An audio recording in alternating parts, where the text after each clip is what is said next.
오늘도 반갑습니다. 이곳에 오신 모든 분들에게 하나님의 축복을 빕니다. 제가 한 힘나는 소식을 듣습니다. 이 자리에는 못 참석하셨지만 병상에서 유튜브로 참석하고 계신 분이 계시다는 거예요. 그곳에서 이야기를 들으며 큰 힘을 얻으셨다고 말씀해 주셨고, 더 이상 죽음도 두렵지 않다고 말씀하시는 이야기를 들으며, 하나님께서 이곳 성전이 아니더라도 많은 곳에서 역사하시고 힘있게 백성들을 구원하고 계시구나 라는 것을 발견하게 됩니다. 오늘 그 구원의 역사가 이 자리에 계신 모든 분들과 또 온라인을 통하여 만나게 되는 모든 성도님들을 위해 함께 있게 되길 예수님의 이름으로 축원드립니다. 한 등산객이 있었습니다. 요즘 봄꽃이 참 좋잖아요. 아름다운 산을 즐기기 위하여 이 등산객도 산으로 올랐습니다. 오를 때 아주 행복하고 즐겁게 산을 오르던 중 갑자기 불편한 느낌이 들기 시작했습니다. 대변이 마려운 거였습니다. 아무리 늦어도 근데 화장실이 없어요. 그래서 이거 안 되겠다 라는 생각이 들어가지고 길가 옆으로 조용히 들어가서 거기에서 해결을 했습니다. 해결을 하고 이제 딱 일어나서 보고 있으니 너무 더러워 보이는 거예요. 그래가지고 옆에 있는 돌 몇 개를 주워다가 그것을 좀 덮어놨습니다. 그래도 내가 좀 양심이 있다라고 생각하면서 얼른 좀 다시 내려와 버렸어요. 이렇게 내려오고 난 다음 얼마 뒤에 산을 다시 올라갔는데 깜짝 놀라게 되었습니다. 자기가 변을 봤던 그곳에 돌탑이 세워져 있는 거예요. 그리고 사람들이 거기에다가 대고 손을 비나이다, 비나이다, 비나이다, 비나이다, 제발 소원을 빌어주세요. 얼마나 기가 막히고 코가 막혔을까요? 저는 이 이야기를 들어보면서 오늘 우리의 삶에 위대한 교훈을 하나 주고 있다고 생각을 합니다. 우리는 참 엉뚱한 것에 소원을 빌면서 삽니다. 우리가 쌓아올린 석탑 아래에 뭐가 있는지도 모른 채, 그것이 진위가 무엇인지도 알지 못한 채 이렇게 엉뚱한 곳에 손을 비벼대고 있었던 것입니다. 혹 우리도 이렇게 착각해서 똥인지 된장인지도 구별하지 못하고 신앙하고 있지는 않은지요. 우리의 신앙을 좀 잘 살펴봅시다. 오늘 이 시간 구원이라는 아주 중요한 이야기를 함께 나누게 될 것입니다. 마찬가지로 지난 시간과 같이 우리의 편견을 깨보고자 합니다. 우리가 이 구원에 대하여 하나님께서 주시는 것으로 분명하게 알고 계신 분들이 다 이 자리에 함께하고 계신다 생각합니다. 그렇지 않은 분이라 할지라도 이 구원에 대하여 우리가 깊이 좀 생각해 보아야 합니다. 그러기 위해 먼저 해야 할 것은 고정관념이라는 틀을 깨는 겁니다. 겨우 몇천 원짜리 야채를 사는데 고민합니까 안 합니까? 광명시장 얼마나 야채가 싸요. 정말 말도 안 되는 가격으로 야채를 팝니다. 그런데 정말 신기하게도 그 시장에서 그 얼마 안 되는 정말 다른 곳보다 훨씬 싼 그 야채를 가지고 이게 좀 더 크다고, 아니야 얘가 좀 더 뚱뚱하다고 하면서 그걸 고르고 있어요. 그런데 그런 작은 것도 고르고 있음에도 불구하고 우리는 신앙에 대해 깊이 있게 고찰하지 않아요. 우리의 영생을, 정말 이 세상을 다 주고 사도 부족한 그 커다란 일을 우리가 생각하면서 그 안에 얼마나 깊은 곳에 무엇이 있는지 생각하지 않는다는 거예요. 그렇게 하고 있다 보니 아무 생각 없이 하나하나 돌탑이 쌓아져 올라가서 그곳 위에다가 절을 하고 있는 엄한 형국이 되어버리고 마는 것입니다. 그러므로 이 시간 우리의 마음속에 신실한 마음 있게 되기를 간절히 바랍니다. 바울은 여기 모범생에 대한 이야기를 하나 기록해 두었는데요. 사도행전 17장 11절에 보면은요, 베레아에 있는 사람들이 데살로니가에 있었던 사람보다도 더 잘했던 곳이 있었어요. 뭐냐면은 그들은 말씀이 딱 들어올 때 간절한 마음으로 말씀을 들었어요. 그냥 대충 적당히 들었던 게 아니라 아주 간절한 마음으로 말씀을 들었어요. 그리고 나서 아주 중요한 태도를 가졌는데 이것이 그러한가, 실제로 그런지 두들겼다는 거예요. 자신이 이 말씀이 하나 성경 목사님이 말씀하시면 그게 어딘가에 있겠지 생각하고 넘어가는 게 아니라 정말 그 성경에 그렇게 나와 있는지, 그리고 그 성경 말씀의 문맥에 그 이야기가 맞는 건지 두들겨 보시라는 거예요. 저희가 단순히 교리가 아니라 진리를 살펴보자고 했잖아요. 성경에 있는 이야기도 악의적으로 편집을 하면 얼마든지 다른 식으로 해석해 볼 수 있습니다. 그래서 중요한 것은 이것이 그러한가 문맥을 보면서 전체적인 이 말하고 있는 선지자가 왜 이렇게 말하고 있는 것인지, 하나님이 왜 이런 단어를 설정하셨는지에 대해서 연구해 볼 필요가 있어요. 그러기 위해서 어떻게 될까요? 대충 하면 될까요? 아니에요. 여기 보면은 그들이 날마다 성경을 상고했다라고 기록하고 있어요. 오늘 우리의 구원에 대한 중요한 문제인 만큼 날마다 주님을 만나고, 그래서 내 안에 아직까지도 남아있는 고정관념이나 혹 하나님에 대하여 잘못 이해하고 있었거나 아직까지 알고 있지만 순종하지 못하고 있는 일들이 있다면 그것들을 깨버릴 수 있도록 우리 모두 기도합시다. 그 열성을 가짐으로 이 자리에 계신 모든 분들이 꼭 구원받게 되시길 예수님의 이름으로 축원드립니다. 저는 오늘 그 구원에 대한 고정관념을 깨기 위해 첫 번째로 함께 밟고자 하는 중요한 단계가 있다 생각됩니다. 고정관념도 깨고 동시에 구원을 받기 위하여 해야 할, 반드시 밟아야 할 발걸음입니다. 그것은 바로 자아의 포기입니다. 스스로를 내려놓는 거예요. 고정관념도 부숴버릴 수도 있고 동시에 구원을 향해 우리가 나갈 때 굉장히 중요한 부분이기도 합니다. 이 자아의 포기에 대해서 먼저 잠깐 생각해 볼까요? 제가 예전에 경찰로 군 생활을 했었을 때 해경 파견을 잠깐 갔습니다. 거기서 제가 해양 구조를 할 때 굉장히 중요한 걸 배웠어요. 너가 아무리 수영을 잘하고 지금 이 해양 수영을 해가지고 사람 구조하는 걸 다 배웠다 할지라도 절대로 그냥 뛰쳐들면 안 된다. 아무것도 주변에 없는지 먼저 확인을 하고, 정말 아무것도 도와줄 게 없으면 마지막으로 뛰쳐드는데, 뛰쳐들 때도 어떻게 뛰쳐들라고 이야기냐면요, 저 사람이 힘이 다 빠질 때까지 보고 뛰쳐들라는 거예요. 저 사람이 골골골 거려서 꿀까닥거려서 이제 넘어가겠다 싶을 때 들어가라는 거예요. 기다리지 않고 들어가면 어떻게 되느냐, 이렇게 된대요. 꿀까베기처럼 그냥 배배 꽈가지고요 나올 수가 없는 거예요. 사람이 죽을 위기에 처하게 되면 없던 힘이 생깁니다. 그래서 정말 강력한 힘을 쓰고 있다 보니까 그냥 퍽싹 무너져 버리게 돼요. 오늘 우리의 삶에도 그런 일이 생겨날 수 있습니다. 그러니 오늘 우리가 구원받기 위해 해야 할 일이 있음을 분명하게 기억하십시오. 힘을 빼는 겁니다. 우리의 힘을 내려놓아야 돼요. 그래야지 이 자아의 포기로 인해서 하나님이 뭔가를 하실 수 있어요. 그런데 문제는요, 우리는 그렇지 못한 경우가 얼마나 많은지 모릅니다. 진단해 볼까요? 자, 이 세상 너무 좋지 않습니까? 너무 편해졌어요. 요즘 가장 큰 구원의 문제가 있다면 뭐냐면 이 세상이 너무 살기 좋아졌다는 거예요. 스마트폰 하나만 있으면요, 요즘에는 난방기구도 다 켜고 끄고 뭐든지 다 할 수 있어요. 옛날에 상상했던 것들이 지금은 다 이루어지고 있어요. 그래서 요즘에는 비대면 시대인데도요, 외식 안 가고 휴대폰으로 끄적끄적거리고 있으면 다 오잖아요. 그렇죠? 자, 여기 공통점이 있습니다. 이 음식 세 가지에 무슨 공통점이 있나요? 다 고기류라는 거예요. 근데 하늘나라는요, 죽음이 없는 곳이에요. 다시 불행이 없는 곳인데 거기에서 우리가 고기를 먹을까요? 물론 하나님께서 이런 모든 우리의 육체의 연약함들을 치료해 주실 것입니다. 그런데 문제는 우리가 당장 이걸 너무 좋아하면 답이 없다는 거예요. 저는 이거 없으면 안 돼요 라고 하나님한테 이야기한다면 답이 없다는 거예요. 왜냐하면 하나님은 우리의 자유의지를 존중하시는 분이시니까요. 우리의 식욕이나 우리의 육체의 연약함으로 말미암아 이것을 어쩔 수 없이 먹는 것이라면, 선택의 여지가 없음으로 먹는 것이라면 하나님이 허락하셨으니 허락하신 선에서 먹으면 됩니다. 그런데 하늘나라 가서까지도 저거를 탐할 수는 없다는 거예요. 우리는 이것을 분명히 알아야 돼요. 우리가 하늘나라 가기에 아직까지도 너무 좋아하는 것들이 많다는 거예요.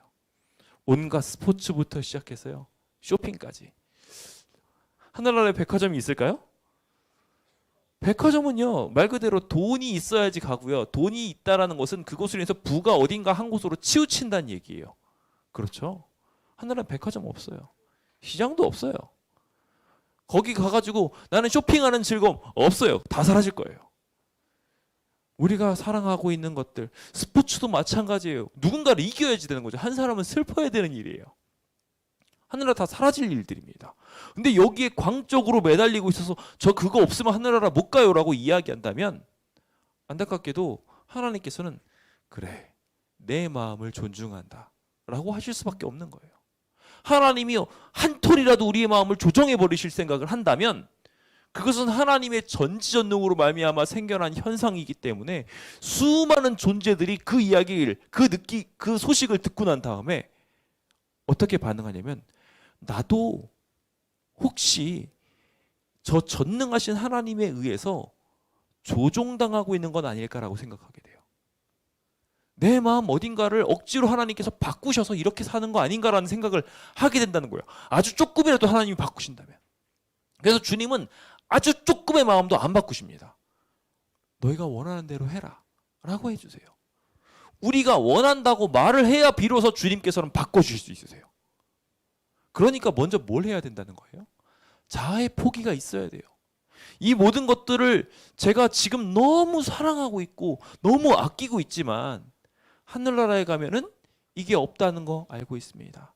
또한 제가 이것을 하게 되면 정말 커다란 문제가 있음을 이제 배우게 됐습니다. 실제로 그렇죠. 제가 지난번에도 생선 이야기 해드렸죠. 간단하게 생선에 대한 이야기만 해드렸는데요. 우리가 생선을 너무 좋아함으로 어떻게 됐어요? 수많은 바다가 지금 바다 생물들이 다 죽어가고 있어요. 얘기 분명히 드렸습니다. 그렇죠? 그리고 또 만약에 우리가 고기를 좋아한다. 마찬가지예요. 그거 키우느라고요. 수많은 사료들이 들어감과 동시에 걔네들이 어떻게 살아야 돼요? 아주 조그만 틀에 갇혀가지고 이러고 살고 있어야 돼요. 우리가 다 그렇게 만든 거예요. 우리의 욕망들을 내려놓지 않으면 이 땅에는 절대로 구원이 올 수 없습니다. 그래서 우리의 마음을 내려놓기로 먼저 결심하게 되시길 예수님의 이름으로 축원드립니다. 예레미야 17장은 이렇게 말해요. 만물보다도 더 심각하게 부패한 것 있다면 당신네들의 마음이다 라고 말씀하셨어요. 주님께서는 정말 말 그대로 심장도 폐부도 살필 만큼 깊이 보고 있으신 분이기 때문에 그분이 결국 우리의 치부를 보시게 될 때 보응하실 수밖에 없다고 말합니다. 우리가 만약에 우리 마음속에 계속해서 악한 마음을 품게 된다면 그 악한 마음의 결과를 경험할 것이라고 말하고 있어요. 여기 등장하고 있는 새가 하나가 있는데요. 자고새라는 새가 있습니다. 이 자고새는요, 이제 알을 많이 낳아서 품는 품성이 있는데 옛날에는 이 자고새가 이제 남의 알까지도 같이 품는다. 뭐 알을 워낙 많이 안다 보니까 그런다라고 해서 이 자고새에 대한 예화가 여기 들어가 있습니다. 실제로 탕란이라고 아시죠? 뻐꾸기가 자기 알을 거기다 넣어버리는 겁니다. 그래가지고 다른 사람이 품게 만드는 일들을 하게 되는데 그 일을 아주 아무 생각 없이 하던 새 중에 하나가 이 자고새예요. 이 자고새가 품는 알에 대한 애착이 너무 강하다 보니까 결과적으로 남의 것이고 심지어 그 뻐꾸기 알을 계속 키우게 되면 어떻게 됩니까? 뻐꾸기가요 먼저 깨고 난 다음에 나머지 알들을요 다 떨어뜨려서 부셔버려서 죽여버립니다. 자기 혼자만 살아남아요. 그리고 나서 열심히 혼자서 그 먹이를 다 받아 먹어요. 어떻게 됐습니까? 결국 자기가 사랑하는 자식은 다 죽고요. 자기 대는 다 끊겨버리고 엉뚱한 것만 키우게 된 겁니다. 오늘 우리의 삶에도 이러한 동일한 일이 일어날 수 있음을 기억해야 합니다. 우리 내 마음의 욕심을 계속 키우고 있고 나 이거 계속 있어야 되라고 붙들고 있게 된다면 그 결과는 자명해요. 그것으로 말미암아 나와 내 가족들까지도 똑같이 그 영향력 아래서 망가져 버리게 될 거예요. 제가 깜짝 놀란 것 중에 하나가요. 제가 아이들한테 한 가지 재밌는 거를 가르쳐주고 하고 있으면요. 제가 재밌는 게 뭐가 있어 하고 있으면 아이들이 금방 와가지고 저도 가르쳐 달라고 와요. 그리고 같이 그걸 배우면서 전 좋아하고 있는데 나중에 알고 보면 그것이 하늘나라에는 없는 경우들이 꽤나 많아요. 우리가 하고 있는 아주 작은 행동들이 결과적으로 심각한 문제에 이르를 수 있음을 기억하시고 이제 그 모든 것들을 내려놓을 수 있었으면 좋겠습니다. 하나님께서는 절대로 우리의 마음을 바꾸실 수 없으시니 억지로 구원해 놔봤자 결국 소금 기둥이 되어버릴 것을 하나님께서 아시기 때문에 그들을 강제하지 않으시고 그들에게 스스로 내려놓을 수 있는 기회를 주고 계십니다. 어쩌면 여러분들한테 주어져 있는 지금 이 100년 남짓의 삶은 그것들을 내려놓을 수 있도록 훈련하는 기간일지도 모릅니다. 하나 둘씩 내려놓으며 이것들을 다 가져보았으니 헛것이더라. 솔로몬이 그거라도 알았으니 지혜왕 아니겠습니까? 다 헛되니 다 헛되도다라고 이야기하면서 결국 나한테 제일 중요한 거는 생명이고 하나님이시구나 라는 것을 발견하게 되는 그런 귀한 주의 자녀들 되시길 간절히 바랍니다. 주님께서는 이 일들을 위해서 우리가 해야 할 일이 있다고 말합니다. 우리가 한 번에 씻었으면 다음엔 안 씻어도 되나요? 아니에요. 우리가 주님께 구원을 받은 귀한 은혜가 있으면 그냥 한 번 딱 구원을 받았으니까 끝인가요? 아니에요. 자, 여기 보시면은요, 베드로와 제자들은 침례를 받았습니까? 안 받았습니까? 뭐 세례라고 아시는 분들도 계시지만 받았어요. 그렇죠? 분명히 받았음에도 불구하고 주님께서는 성찬 예식 때 발을 씻는 예식을 계속 기념하라고 하면서 말씀해 주셨어요. 그러면서 말씀하시죠.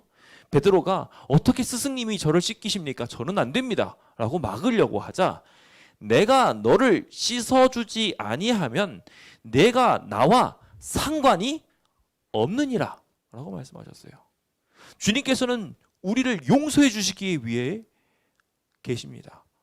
우리를 구원하고자 하시는 거예요. 그것을 통해. 그런데 내가 주님을 앞으로 의지하겠습니다라는 결심의 표명으로 예식을 치르고 난 뒤에 그것을 유지하지 않는다면 아무 소용이 없는 거예요. 스스로 그걸 내려놓지 않으려고 한다면 그 구원은 유지될 수가 없는 것입니다. 그래서 베드로가 이야기하죠. 발뿐만 아니라 손도 다 씻어 주십시오라고 이야기하자 예수께서는 이미 목욕한 자, 여기서 말하는 것은 침례를 말하는 것이죠. 그 목욕한 자는 발밖에 씻을 필요는 더 이상 없다라고 이야기하면서 이미 온몸이 깨끗하기 때문에 이제 너희가 나에게 관계를 맺기 위한 작은 부분들이 있다면 하나하나 수정해 나가길 바란다는 요청으로 이렇게 하나님의 형상의 회복을 요청하고 계신 것입니다. 오늘 이 이야기를 통하여 우리는 굉장히 중요한 사실 한 가지를 배웁니다. 구원은요, 우리가 구원을 받기 위해서 해나가는 것은요, 아주 단발적인 이야기가 아니에요. 여러분들이 뭔가 하나 탁 내려놓고 난 다음에는 새로운 유혹이 안 생기시던가요? 안 또 생겨요. 내가 가지고 있었던 욕심 또 똑같이 생기고요. 옛날에 무너졌던 거에 또 무너지게도 됩니다. 그럼 어떻게 될까요? 우리는 구원을 향해서 저는 이게 계속 싫어요. 이렇게 하고 싶지 않아요. 하지만 제 육신이 자꾸 이걸 하게 만듭니다. 하나님 도와주세요 라고 이야기하며 우리의 죄들을 하나하나 없애가는 겁니다. 이것을 가르쳐서 성경은 성화라고 설명해 주고 있어요. 거룩하게 되어가는 것이죠. 하나님이 그렇게 도와주시겠다고 하셨고, 그래서 성경에서 누누하게 그리스도 안에서 자라가라 라고 설명하고 있어요. 한 번에 침례받고 끝난다면, 한 번에 거듭나고 끝난다면 그것으로 인해서 더 이상 성장이 없는 신앙 아니겠습니까? 여기 계신 많은 분들이 다 이미 침례를 받으시거나 세례를 받으신 분들로 알고 있습니다. 그렇다면 우리는 이제 끝인가요? 구원을 위해서 더 이상 할 게 없나요? 이제 고정관념을 부숴야 됩니다. 침례를 받으면 끝이 아니에요. 거듭나게 되었으면 끝이 아니에요. 거기서부터 시작인 것입니다. 거듭남이 말 그대로 태어남 아닙니까? 태어나면 끝입니까? 아니잖아요. 그때부터가 시작이잖아요. 그렇죠? 그때부터 삶이 시작된 거잖아요. 여러분들도 마찬가지입니다. 오늘 우리의 참된 구원을 위하여 온전한 발걸음 걷게 되시길 예수님의 이름으로 축원드립니다. 어떤 사람들은 이것을 위해서 여전히 버리지 못한 것들이 많은 분들이 계셔요. 그 중에 한 인물, 대표적인 인물이 여기 등장하고 있는 시몬이라는 사람입니다. 시몬은요, 사마리아 성에 유명했던 마술사였어요. 그래가지고 주변 사람들이 굉장히 막 그 마술을 보고 저 사람 대단한 사람이다 라고 이야기했고, 스스로도 난 참 대단한 사람이야 라고 말하고 다녔어요. 그런 곳에 빌립이 선교하러 들어갔습니다. 빌립 집사가 가가지고 여기서 이렇게 놀라운 선교를 쫙 하게 되었는데, 그 선교를 하게 된 다음에 여기 한 사람이 변화를 받게 돼요. 우리가 알고 있는 것처럼 시몬입니다. 마술사였던 그 사람이 빌립이 하고 있는 놀라운 이적들을 보고 마음이 동했던 거예요. 그래서 나도 거기 갈래 해가지고 따라왔어요. 그래서 어떻게 합니까? 13절 보시면 시몬도 믿고, 안 믿었나요? 믿었어요. 그리고 침례 안 받았어요? 침례도 받았어요. 받고 나서 그 다음에 그냥 대충 따라갔나요? 아니요. 전심으로 빌립을 따라다녔다고 기록하고 있어요. 빌립 그 사람이 한 걸 보고 감동을 받아서 이 사람도 정말 열심히 신앙을 했다는 거예요. 분명하죠. 그런데 이 놀라운 것들을 보면서 놀라고 있었을 때 예루살렘에 한 소식이 전달됩니다. 이제 사마리아가 예수님의 복음을 받아들이고 더 많은 사역자가 필요하다는 이야기를 듣게 된 거예요. 그래서 사도들이 여기도 가가지고 복음을 증거해야 되겠구나 해서 2명을 파송합니다. 그가 바로 베드로와 요한입니다. 그들이 가가지고 이제 가서 말씀을 전하기 시작하는데 보니 그들이 성령을 아직 안 받은 거예요. 그래서 그들한테 성령을 받기를 기도했더니 기도하는 즉시 딱 사람들이 성령을 받고 하나님께 헌신한 삶을 살기 시작하는 겁니다. 변화된 삶을 살기 시작하는 거예요. 그 모습을 보고 너무 놀라가지고 이 침례만 받은 빌립 가가지고 말하기 시작합니다. 빌립이래, 시몬이요. 그래서 여기 등장한 사람이 시몬 베드로를 만난 마술사 시몬입니다. 둘 다 시몬이에요, 이름이. 히브리식 이름이었던 이 시몬이라는 사람이 가가지고 이야기를 해요. 그래서 돈을 주면서 나도 당신처럼 기도하면 성령을 줬으면 좋겠습니다 라고 말을 해요. 거룩한 욕심입니까? 좋은 욕심인 것처럼 보이죠. 수많은 사람들한테 저도 성령을 베풀어 줬으면 좋겠습니다라는 좋은 욕심인데 여기 방법이 잘못됐어요. 다른 거 열정도 있고 열심도 있고 그가 가지고 있는 목표도 틀리지 않았음에도 불구하고 그가 한 가지 실수한 게 있는데 돈을 들여서 이것을 얻으려고 했어요. 그때 베드로가 말합니다. 다 잘하는데 이거 한다, 이런 식으로 말하지 않았어요. 하나님의 선물을 돈 주고 살 생각을 하였으니 너는 내 은과 함께 망해라 라고 말했어요. 얼마나 큰 독설이에요. 굉장히 강력한 말처럼 보이죠. 베드로가 이렇게까지 말한 이유가 있어요. 왜냐면요, 그렇게 한 가지라도 잘못된 것이 있으면 그것을 인하여 멸망하거든요. 우리는 꾸준히 그것을 계속 우리 안에 가지고 살아갑니다. 침례를 받았고 거듭남을 받았다 할지라도 그 거듭남과 관계없이 우리는 계속해서 뭔가의 유혹을 받으면서 살아요. 열정적으로 따라갔어도 옛날은 옛날이고 지금은 지금인 경우가 있어요. 옛날엔 그렇게 열심히 예배를 드렸던 분들도, 그렇게 열심히 찬양을 불렀던 분들도, 그렇게 열심히 전도를 했던 분들도 시간이 지나서 타성에 젖어버릴 수도 있고요. 또 다른 죄의 유혹을 받고 무너지게 되는 경우도 있어요. 관념을 깨야 됩니다. 그게 끝이 아니라는 거예요. 그것은 어디까지나 시작이죠. 거듭남은 시작으로서 변화를 경험해야 합니다. 거기는 다소 아픔도 느껴질 수도 있고 포기하는 것으로 인하여 아쉬움도 생겨날 수 있습니다. 하지만 그것이 우리에게 더 덕이 되고 더 행복이 될 것입니다. 내려놓음이라는 책을 보면서 행복이 어디 있는지에 대해서 저는 배웁니다. 궁금하시면 한번 그 책을 한번 보시기 바랍니다. 그 내려놓음이라는 책을 자세히 보시면요, 하나하나씩 내려놓는 과정에 내 욕심이 내려놔지는 과정 속에 진정한 행복이 있다고 설명하고 있어요. 나를 불행하게 만들었던 모든 것들에서 이제 벗어나서 하나님께서 하나하나씩 자아를 내려놓도록 유도하고 계십니다. 그때 여기 시몬처럼 변화를 입어서 제가 그렇게 되지 않기를 원하니 저를 좀 도와주세요 라고 요청하게 되시길 간절히 바랍니다. 그가 이렇게 요청함으로 시몬이 한 기도를 베드로가 분명히 받아 그를 위로하고 응원해 주었을 것입니다. 하나님께서 다 구원을 바라시니 여러분들의 그 안타까운 사정도, 그렇게 잘못된 삐뚤어진 습성들도 분명히 고쳐줄 것이라고 저는 믿습니다. 그 길을 향하여 우리 모두 날마다 변화하는 삶을 삽시다. 바울은 그래서 이렇게 고백하죠. 너희에 대한 나의 자랑을 두고 단언한다. 내가 이게 자랑할 거다 라고 이야기하면서 말하기를, 나는 날마다 죽노라 라고 말했어요. 난 매일 내 자신을 쳐서 내 욕망, 내 욕심 이런 것들을 꺾어내려고 매일 죽어가고 있다고 이야기하고 있어요. 오늘 그 귀한 역사가 우리 안에 일어나게 되어서 어린 양이 예수님이 어디로 인도하시든지 따라가는 그런 순결한 사람, 구원받는 사람이 되시길 예수님의 이름으로 축원드립니다. 자, 이게 첫 번째 우리가 가져야 할 비결이었습니다. 자아를 내려놓는 거예요. 근데 이 이야기를 들으니까 다들 지금 표정들이 어두우셔요. 왜 이렇게 어두우신가 했어요. 보니 너무 어렵고 힘들어 보이거든요. 저는 이 자아의 포기에 빈손에 하나님께서 그냥 빈손으로 두지 않으신다고 저는 생각해요. 우리가 손을 비우면 하나님께서는 더 좋은 것을 그 손에 주으실 겁니다. 그것을 우리가 바란다면 어떻게 할 수 있을까요? 저는 이 빈손에다가 주시는 것이 하나님이 영원토록 우리가 굴리고 보고 행복한 그런 귀한 선물이라고 생각을 하거든요. 그 보화를 얻기 위해 성경은 천국에 대한 비유 중에 이 값진 진주를 얻기 위하여, 감추인 보화를 얻기 위하여 자신의 땅을 다, 자신이 가지고 있는 재물을 다 팔아서 그 땅을 사려 하고 그 값진 진주 하나를 사기 위해 모든 소유를 포기하는 이야기가 등장하고 있음을 보게 됩니다. 천국이라는 소망을 얻기 위해서는 이와 같이 모든 것들을 다 내려놓을 수 있는 그런 기쁨도 우리에게 분명하게 있다는 것입니다. 옛날 한나라 무제는요, 장생불사를 위해서 승로반에 찬 이슬을 받아 마셨다고 합니다. 굉장히 귀찮고 번거로운 일이었죠.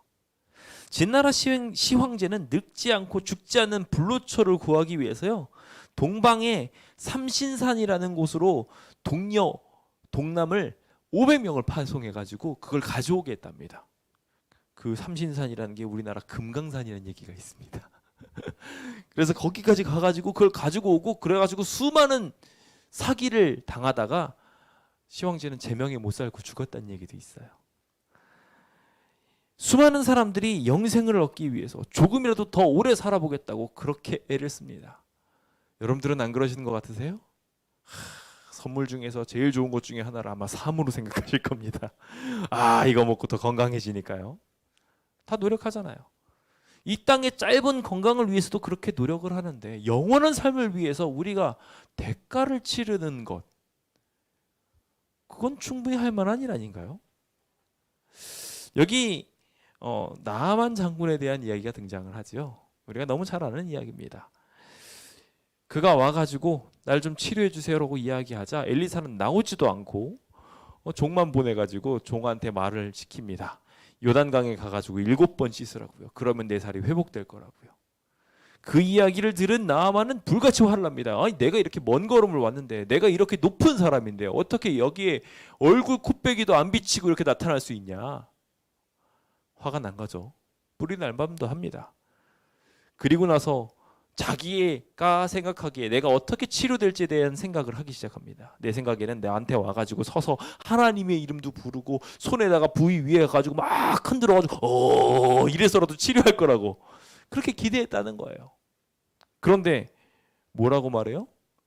요단강 저 똥물에 가가지고 씻으래요. 기분이 나쁜 거예요. 다메섹에도 아바나에도 바르바레도 훨씬 더 아름다운 강물들이 많은데 왜 굳이 여기 와서 씻으라고 하냐라고 해서 뿔이 잔뜩 납니다. 그래가지고 화가 나서 돌아가려고 할 때 지혜로운 종 하나가 이렇게 말합니다. 내 아버지여, 선지자가 당신에게 큰 일을 행하라 했으면 행하지 않았겠습니까? 우리의 구원을 위해서 여러분들에게 동일하게 묻습니다. 이 땅에서의 잠깐의 삶이 아닌 영원한 삶을 위해 여러분들이 투자할 만한 가치가 겨우 그거밖에 되지 않나요? 대가를 분명하게 치를 수 있는 주의 백성 되시길 예수님의 이름으로 축원드립니다. 그가 믿음을 가지고 나가서 정말 흙탕물처럼 보이는 그곳에 가가지고 7번을 씻었어요. 6번째 씻을 때까지도 그는 치료되지 않았습니다. 하지만 7번째 그가 순종함으로 기적이 일어났어요. 오늘 우리의 삶에도 동일하게 기적이 일어나려면 이와 같은 비결들이 필요합니다. 그 비결을 꼭 실천하게 되시길 간절히 바랍니다. 주님께서는 이 백성들을 향하여 딱 짚으면서 이 백성들이 입으로는 맨날 가까이 한다는 거, 저 구원 받고 싶어요, 예수님 사랑해요, 얼마나 내가 예수님 좋아하는지 몰라요, 맨날 그렇게 사탕발림을 말하면서 정작 마음은 떠나 있다고 말하고 있어요. 왜냐하면은 그들이 사람의 계명으로 가르치면서 하나님의 계명이 아니라 사람의 계명 갖고 배운 거예요. 우리가 글로 신앙을 배웠어요. 글로 하나님을 배웠어요. 그래서 하나님을 진짜 사랑하는 걸 모르고 그냥 입으로만 네네 하고 살았던 거예요. 그래서 주님께서는 마태복음에 이런 얘기를 하시죠. 주여 주여 하는 자마다 다 천국에 들어가는 것이 아니라 아버지의 뜻대로 아버지가 정말 좋아하는 것을 할 수 있는 사람이어야 저 천국에 들어갈 것이라고 분명히 말하고 계십니다. 그러므로 성도 여러분, 이제 하나님의 뜻이 무엇인지 알고 순종을 향하여 나가게 되시길 간절히 바랍니다. 내가 이 순종의 대가를 치르지 않으면 아무것도 아니에요. 현대 개신교의 가장 큰 문제 중에 하나가 바로 이 부분입니다. 현대 개신교에서는요, 그 개신교의 흐름 자체가 한번 거듭났으면 믿으라는 거예요. 믿으면 다 장땡이래요. 그냥 아무것도 안 해도 믿고만 있으면 구원받는데요. 정말 그럴까요? 아니에요. 그렇지 않아요. 앞서 말씀하신 것처럼 하나님께서는 누누이 하나님의 뜻대로 행해달라고 요청하고 계세요. 그리고 그 하나님의 뜻이 우리 힘들게 하려고 하는 걸까요? 명백하게 아셔야 돼요. 우리의 편견을 깨야 돼요. 하나님은요, 우리가 좋으라고, 우리 좋으라고 하는 거예요. 애들들 공부하라고 하는 거 왜 공부하라고 하는 거예요? 아빠 엄마가 좋으려고 하는 거예요. 애들 똑똑해지려고 그러는 거예요. 밥 잘 먹으러 하는 거 왜 그러는 거예요? 밥 잘 먹어서 키 쑥쑥 크라고, 건강하라고, 아빠가 좋으라고가 아니라 너희들이 좋으라고 먹으라고 한 거예요. 그렇죠? 하나님께서는 그 순종을 통해 우리한테 복을 주고 싶어 하세요. 이 좋은 걸 왜 안 하려고 하십니까? 그냥 전 아빠 사랑해요. 사랑하니까 됐죠. 전 밥 안 먹을게요. 얼마나 속상한 얘기인지 모릅니다. 전 아빠 너무 좋아해요. 그러니까 아빠 저는 공부 안 할 거예요. 이건 번지수가 잘못해도 한참 잘못된 거예요. 정말 부모가 사랑스럽다면 그 부모가 좋아할 일들을 하게 될 것입니다. 그러므로 성도 여러분 기억하십시오. 로마서 3장 28절, 28절과 31절에 있는 말씀입니다. 우리가 많이 아는 이야기죠. 사람이 의롭다 하심을 얻는 것은 율법의 행위에 있지 않고 어디에 있다? 믿음으로 되는 줄 우리가 인 줄 아노라. 맨날 이 로마서 보면서 그래서 믿음으로 말미암아 살리라. 맨날 그걸 좋아하잖아요. 그렇죠? 근데 그 문맥에서 이어갑니다. 그 이야기에 조금 몇 줄만 하면서 정리를 해요. 그런즉 하고서 요약 정리를 하는데 우리가 믿음으로 말미암아 율법을 파기하느냐? 그럴 수 없느니라. 도리어 율법을 굳게 세우느니라. 내가 아버지를 사랑하니, 내가 하나님을 더 사랑하니 하나님 사랑을 더 제대로 하는 거예요. 그냥 카메라가 돌아가는 동안에만 입술을 대고 있는 연인들 흉내내고 있는 배우가 아니라 진짜 사랑해서 제대로 키스하고 제대로 사랑하는 그러한 사람의 관계로 바뀌어야 된다는 거예요. 그게 구원이고 그게 하나님과의 관계가 제대로 선 것이라는 것입니다. 오늘 이 자리에 계신 모든 분들이 그런 귀한 사랑 갖게 되시길 간절히 바랍니다. 예수님께서는 천국에 대한 비유를 이야기하시며 포도원으로 보냄을 받았던 두 아들의 이야기를 하세요. 그러면서 누가 아버지의 뜻대로 했느냐라고 이야기해요. 첫째는 앞에서는 네 알겠습니다. 제가 아버지의 뜻대로 그대로 하겠습니다 라고 이야기하고 안 갔어요. 그런데 둘째는 어떻게 했어요? 가기 싫다고 이야기해놓고 뉘우치고 나서 어떻게 갔습니까? 다시 밭에 가서 열심히 일했어요. 우리는 어떤 사람이 되어야 마땅하겠습니까? 예수님께서도 여러분들한테 똑같이 그렇게 묻고 계셔요. 나 사랑한다면 어떻게 해줄래? 오늘 우리에게 주님께서 놀라운 구원을 주시려고 기다리고 계십니다.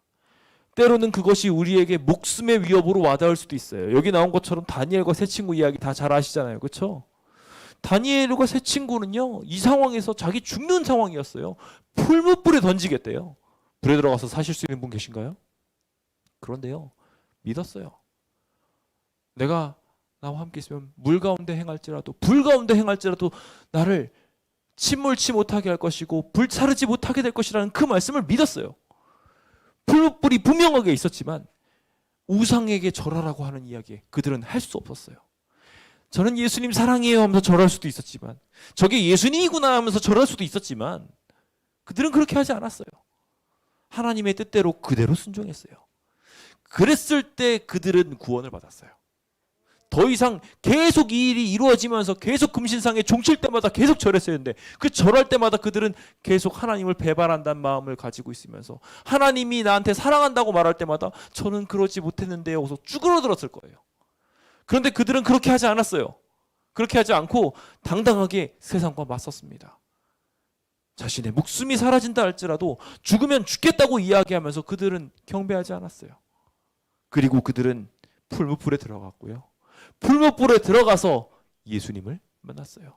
신들의 아들과 같도다, 저 한 사람 도대체 누구냐라고 말하며 자연스럽게 그 풀무불형을 지배했던 느부갓네살도 이게 잘못된 거구나라는 것을 알았어요.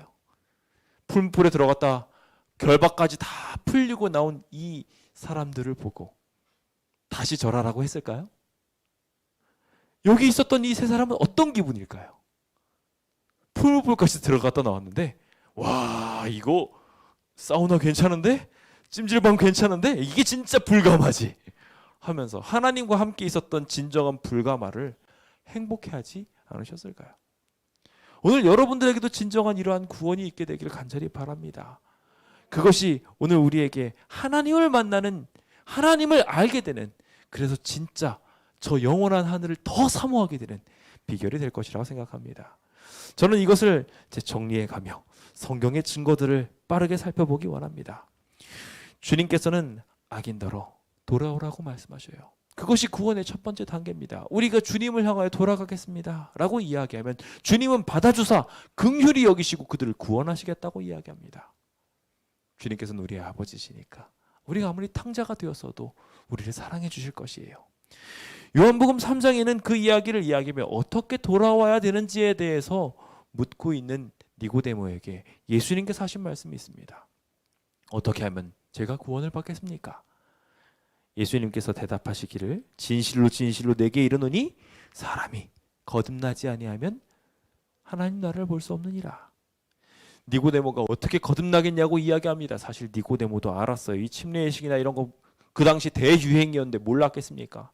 그런데 낯식이나 되는 사람이, 이렇게 대단한 사람이 내가 뭘 더 고칠 게 있습니까? 내가 그럼 엄마 뱃속이라도 또 들어갔다 나와야 되겠습니까? 라고 비꼬면서 말한 거예요.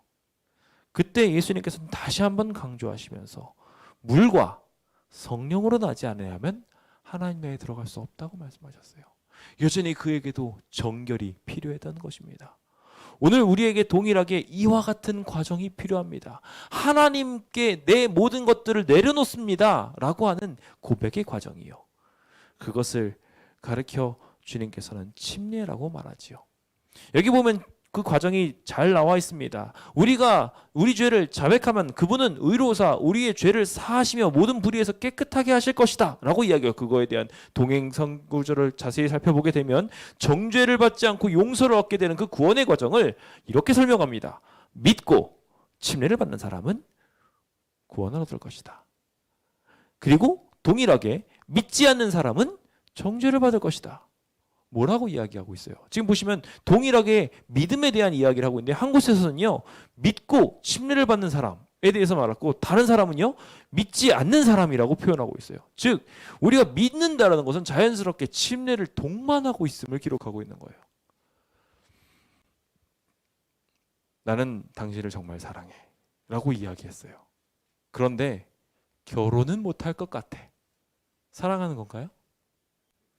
사랑하는 거예요? 아니에요. 그 사람 사랑하는 거 아니에요. 진짜 사랑한다면 그 사랑에 결실을 맺어야 둘이 하나가 되는 거예요. 그 전까지는 사랑하는 관계로 인정받을 수 없어요. 내가 하나님을 사랑한다면 주님께 마찬가지로 나가서 제가 하나님과 사랑의 관계를 맺고 싶습니다라고 말해야 돼요. 그것을 가르쳐서 침례라고 합니다. 그 침례의 은혜로 말미암아 우리가 구원을 받게 될 것입니다. 그 역사가 오늘 이 자리에 계신 모든 분들과 꼭 있어 마음의 침례를, 아직 침례를 안 받으신 분들은 꼭 침례를 받게 되시길 간절히 바랍니다. 주님께서는 이것을 모든 사람에게 다 모분으로 주셨어요. 예수님 어떤 분이셔요? 요한일서 3장에 보면 그분은 죄를 없애러 오신 분으로 죄가 없는 분이시라고 분명히 못 받고 있어요. 그런데 주님께서 어떻게 하셨어요? 오셔서 침례 받으셨어요. 예수님께서는 그렇게 침례를 받으심으로 어떻게 되는 것을 보여주셨냐면요, 침례를 받고 물에 올라오실 때 하나님이 하나님의 성령을 내려보내셔서 그 침례를 받은 자에게 이는 내 사랑하는 아들이요 내 기뻐하는 자다. 여기 딸도 계시니까 이는 내 사랑하는 딸이요 라고 이야기하며 당신을 자녀로 삼으시는 과정을 이렇게 섬세하게 묘사하고 계셨던 것입니다. 오늘 주님께서는 여러분들과 함께 그렇게 좋은 관계로 들어가기를 소망하고 계십니다. 죽으심과 부활을 상징하는 이 침례 받게 되면요, 예수님께서 십자가에 달려 돌아가셨던 것처럼 우리는 죄에 대해서 죽게 되는 경험을 하게 될 거예요. 여기 그렇게 기록하고 있잖아요. 예수와 합하여 침례를 받게 되면 동일하게 우리는 예수와 합하여 죽음에 의해서 죄에 대해서 그 모든 사슬들을 다 죄로 묻게 되면서 죽게 되는 경험을 하게 됩니다. 그리고 그 장사된 이후에 다시 부활하게 되는 것을 통하여 우리는 자연스럽게 예수님께서 살리시는 것처럼 우리도 다시 살아나는 경험을 이 침례 예식을 통하여 하게 되는 거예요. 누구든지 그리스도와 합하기 위하여 침례를 받은 자는 그리스도로 옷 입었느니라. 그렇게 되면 어떤 역사가 일어나게 되느냐? 헬라인이나 유대인이나 피지배 계층이나 지배 계층이나 관계가 없어져 버려요. 종이 되든지 자윤이 되든지 서로 관계가 없어져. 그것이 다 대통합이 만들어지게 되는 거예요. 남자나 여자나 다 관계없이 다 하나가 된대요. 이게 뭐예요? 천국이잖아요. 침례를 받게 되는 그런 사람들에게 하나님의 성품과 하나님의 계획이 함께 자리 잡아 하나를 꿈꾸게 되는, 저 천국을 꿈꾸게 되는 일이 일어나게 되는 것입니다. 그 놀라운 역사에 수많은 사람들이 모여 하루에 3,000명씩 침례받게 되는 역사들이 이루어났습니다. 저는 이 귀한 역사가 이 자리에도 동일하게 일어나게 되길 간절히 바랍니다. 그래서 우리 모두 함께 확신과 결심 속에 살게 되는 귀한 주의 백성 되시길 간절히 바라면서 말씀을 마무리 지어 봅니다. 자, 저는 이제 퀴즈 시간을 보내는데요. 제가 이걸 질문을 해보세요 하니까 질문을 안 하시더라고요.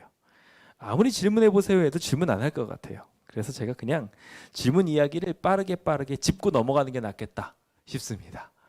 그래서 아주 그냥 여러분들이 그냥 질문으로 하나씩 이렇게 이야기를 질문하고 답변하고 하는 느낌으로 보신다고 생각하시고 보면 좋을 것 같아요. 제가 좀 빠르게 진행하니까요. 더 상세한 설명이 필요한 분들이 있으시면 여기 기록되어 있는 연락처로 꼭 저한테 문의해 주시면 감사하겠습니다. 자, 먼저 첫 번째, 계속 설교 듣는 내내 불편했어요. 저는 세례를 받았는데 세례, 왜 세례라고 하지 않고 침례라고 하시나요? 그런 이유가 있습니다. 제가 세례라는 것으로 검색을 한 겁니다. 세례라는 것으로 검색을 하면 이렇게 밥티조라고 나옵니다. 이게 실제로 세례가 사용된 언어의 단어 뜻이에요. 근데 이 세례라는 단어를 보면 이 의미 자체가 담그다라는 뜻이에요. 심지어 물에 빠져 죽는다는 뜻이에요. 실제로 이 밥티조라는 단어가 그래서 죽음이라는 의미도 함께 포함하고 있잖아요. 그래서 예수님과 함께 침례를 받아서 물속에 장사 지내는 거예요. 내가 예수님과 합해서 죽는 경험을 물속에 들어가서 완전히 들어가서 경험을 하는 겁니다. 그게 침례 예식의 원형이에요. 그런데 머리에다가 조금 물을 찔끔 뿌렸다고 해서 죽나요? 아니에요. 기본적으로 침례 예식의 원형은 그렇지 않아요. 그래서 성경에도 보면 예수님께서 물에 들어갔다 오시고 올라오실세라고 되어 있고, 마찬가지로 침례 장면들을 나올 때마다 물에서 올라왔고 물이 많았다 등등으로 표현하고 있습니다. 그래서 침례를 위해서 우리가 물에 잠기는 방식이 온전한 침례구나 라는 것을 이해하게 됐으면 좋겠어요. 실제로 그래서 초기 교회 당시의 모습을 보면요, 카톨릭이 딱 세력을 잡고 그것을 변혁시키기 전에는 저렇게 다 침례탕이 있었어요. 그래서 침례탕들이 굉장히 많이 등장합니다. 한두 곳이 아니에요. 굉장히 많은 곳에 저렇게 명확하게 침례탕이 있어서 물에 들어갔다 나오는 예식들을 실제로 했었고요. 지금 이 이야기가요, 미국에서는 이미 다 많이들 알고 있어서 미국에서는 주로 침례를 많이 받습니다. 네, 미국 가서 물어보세요. 이건 가서 두들겨 보시면 아는 거니까. 실제로 이거 어디서 나면 침례교회에서 내온 그 내용이에요. 저희 교회나 저희 교단에서 말한 게 아닙니다. 그들이 이야기하는데 미국에서 요 이야기를 보니까 미국에서는 대부분 이렇게 하고 있는데 왜 한국에서는 여전히 이렇게 할까요? 라고 말하면서 그 이유에 대해 밥티즘이라는 단어를 미국에서는 그냥 그대로 이렇게 보면서 아 그럼 물에 잠그는 게 올바른 방향이구나 금방 바뀌었는데 우리는 그 해석하는 방향에 있어서 세례라고 해석을 해서 온 거예요. 침례 물에 들어가는 건데 한자에는 명확한 뜻이 있잖아요. 그러다 보니까 세례라고 번역을 바꿔서 오는 과정에서 수많은 사람이 세례가 옳구나 하면서 아직까지도 그대로 남아있는 거죠. 근데 수많은 사람들이 이미 다 바뀌어가고 있고 그것이 옳다는 걸 인정하고 있는 상황입니다. 왜 못 바꾸는 걸까요? 간단합니다. 여전히 내 안에 욕심이 많아서 그래요. 내려놓지 못해서 그래요. 오늘 온전한 원형으로 우리가 침례를 받게 됐으면 좋겠고요. 두 번째로 우리가 물에 잠기는 침례 꼭 받아야 되나요? 하는 사람들 이야기하게 될 때 예수님께서도 아무 죄가 없음에도 불구하고 오셔서 말씀하시기를 이 모든 것을 이루어서 모든 의를 이루는 것이 합당하다라고 말씀하셨어요. 심지어 예수님께서도 죄가 없으신 분께서도 그렇게 나아가셨어요. 이 방향으로 하셨어요. 그것을 통해서 구원을 만드셨거든요. 침례의 원형이 있다면 우리는 그 원형을 따라야 될 거예요. 여러분들은 하나님을 사랑하십니까? 정말 하나님을 사랑하신다면 더 올바른 길을 하나님께서 제시해 주셨어요. 그럼 어떻게 해야 될 것 같으세요?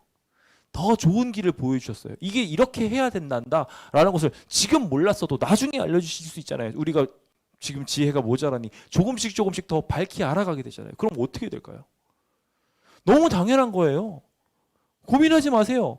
하나님 말씀이 분명하게 그렇게 기록되어 있고 하나님이 원하시는 게 분명하게 그렇게 말하고 있다면 세상 사람들이 뭐라고 말하든지 관계없이 따라가야 돼요. 그게 맞잖아요. 내가 하나님을 사랑한다면. 그러므로 주님께서 이 좋은 방향, 침례도 하나밖에 없어요. 하나님이 한 분이신데 어떻게 침례의 방향이 방법이 여러 개가 있을 수 있겠어요.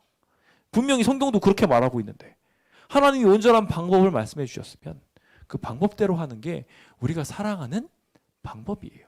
그래서 꼭 침례를 받아야 되느냐는 이야기에 맞습니다. 침례 받으셔야 됩니다. 라고 말씀드리고 싶습니다. 또 다른 질문이 있습니다. 저는 다른 곳에서 침례를 받았어요. 라고 하시는 분이 있어요. 맞아요. 침례 받으셨을 수 있어요.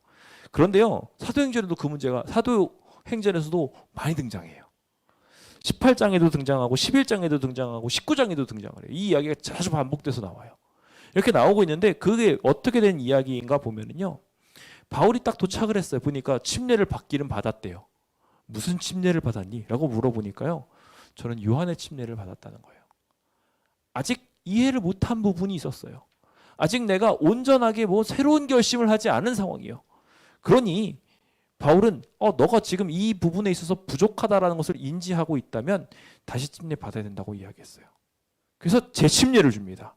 예수의 이름으로 다시 침례를 받아요. 그리고 나서 그들에게 성령이 임했어요. 나는 침례를 받았는데 라고 이야기하고 침례를 안 받으시겠다고 하시는 분들에게 저희가 신앙 고백으로 그것을 받아들이시는 것에 대해서 분명히 안내를 드립니다. 그렇게 하실 수도 있어요.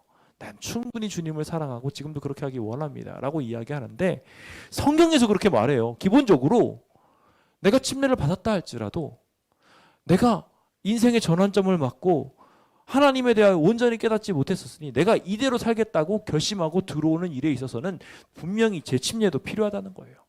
실제적으로 그래서 침례하기 전에 어떻게 하죠?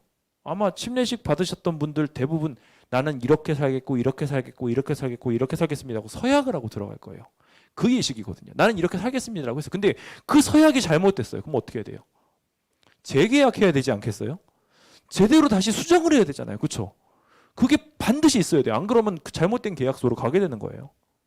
나는 예전에 그렇게 옛날에 약속한 대로 그대로 나는 주의를 성수하고 이렇게 이야기했는데 나중에 제가 말씀을 드리지만 안식일에 대해서 새로 깨닫게 됐어요. 그럼 어떻게 될까요? 그럼 다시 침례를 받아야 돼요. 다시 서약을 해야 되는 거예요. 이해되셨죠?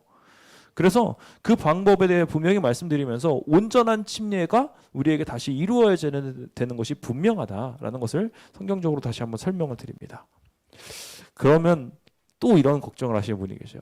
근데 나는 침례를 받았어야 되는데 우리 남편은 침례를 못 받고 갔네요. 어떡하죠? 걱정하지 마십시오.